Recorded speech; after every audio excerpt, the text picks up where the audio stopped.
Hai pemirsa, jumpa lagi. Apa kabar? Ya, semoga semua sehat ya. Assalamualaikum warahmatullahi wabarakatuh. Kali ini kita ingin mengetahui apakah saya atau teman saya atau keluarga saya menderita asma. Bagaimana kita tahunya? Pertama, tentu saja kita tadi ya, ada gejala-gejala atau tidak. Saya ulangi lagi gejalanya, batuk-batuk, bisa rasa berat di dada, sesak nafas, atau bunyi bengi yang timbulnya secara berkala, episodik kalau ada faktor pencetus. Tapi ada petunjuk yang lain. Kita harus tanya atau kita mengetahui apakah ada dalam keluarga kita yang artinya punya hubungan darah, apakah itu bapak, ibu, saudara, atau bisa juga sepupu, bisa juga tante, om yang ada hubungan darah, dan bahkan bisa juga ke atas, kakek, nenek yang punya penyakit tertentu. Penyakit apa saja? Ya, penyakit yang punya kaitan dengan asma. Sepupunya asma. Apa saja sepupu asma? Asma itu bisa alergi, seperti suka bersin-bersin, suka pilek-pilek karena suatu. Ya, kalau ada orang kena dingin langsung flu, pilek, bersin-bersin, bolak-balik seperti demikian, kemungkinan dia menderita alergi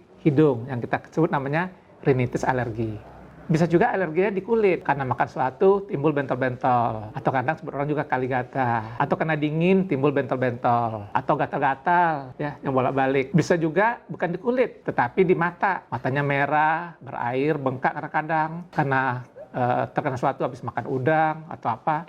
Nah, kita sebut itu namanya rinitis, itu namanya konjungtivitis alergi. Nah, bisa juga ada yang asma, kakeknya asma, atau saudaranya terus punya asma. Jadi kita tanya, ada tidak pada keluarganya menderita penyakit-penyakit tadi, rinitis alergi, atau batuk-batuk pilek-pilek, dan juga konjungtivitis alergi matanya, atau bisa juga dermatitis alergi kulitnya. Atau kadang-kadang si pasien sendiri juga udah punya, ya, dia suka bersin-bersin, pilek-pilek, kemudian ada asmanya juga. Sebab dari penelitian ternyata orang-orang yang punya rinitis alergi, ya, itu sekitar 70% dia menjadi asma. Jadi timbul dua penyakit, ya, seperti demikian. Ya.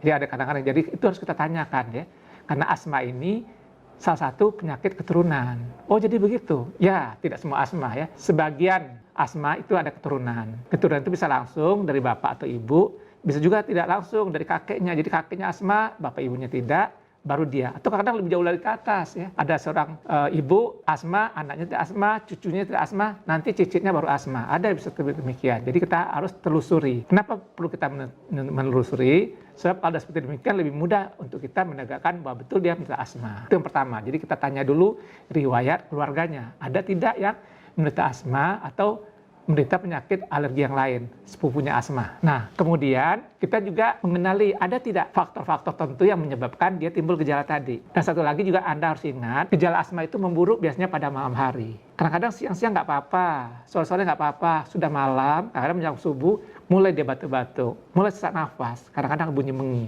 Nah, jadi asma itu khas sekali. Dia memburuk pada waktu malam atau menjelang pagi hari. Memburuknya baik batuknya, sesaknya, berat dadanya, menginya, atau semuanya memburuk di malam hari. Nah, Anda tentu bertanya, kenapa ya asma kok memburuk pada malam hari? Dikatakan ada 4 penyebab asma itu memburuk pada malam hari. Yang pertama, malam hari itu kan lebih dingin.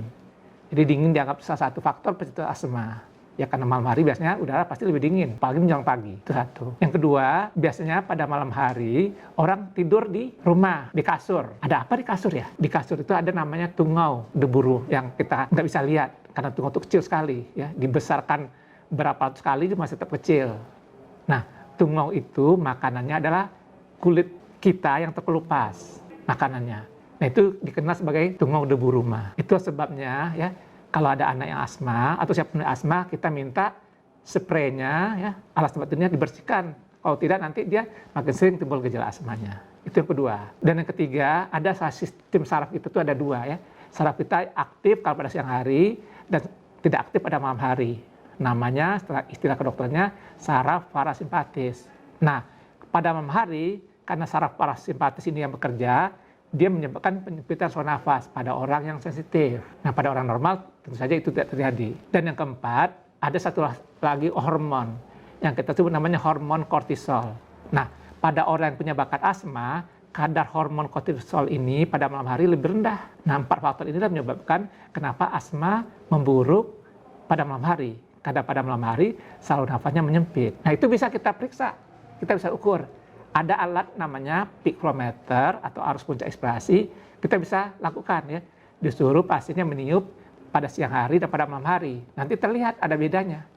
Nah, pada orang asma itu terdapat beda, sampai di atas 20%. Nah, dengan demikian kita bisa menentukan dia asma. Tapi untuk diagnosis yang pasti, tentu saja Anda datanglah ke dokter paru atau dokter yang lain boleh juga.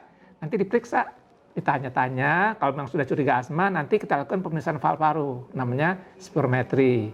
Atau yang lebih sederhana, namanya arus puncak inspirasi. Untuk periode yang mendatang, kita akan bicarakan apa itu pemeriksaan spirometri, apa pemeriksaan arus puncak inspirasi. Sampai di sini dulu. Kalau Anda ada pertanyaan, silakan ditulis. Nanti kita akan coba jawab. Dan jangan lupa subscribe ya. Terima kasih atas perhatiannya. Assalamualaikum warahmatullahi wabarakatuh. Tetap sehat.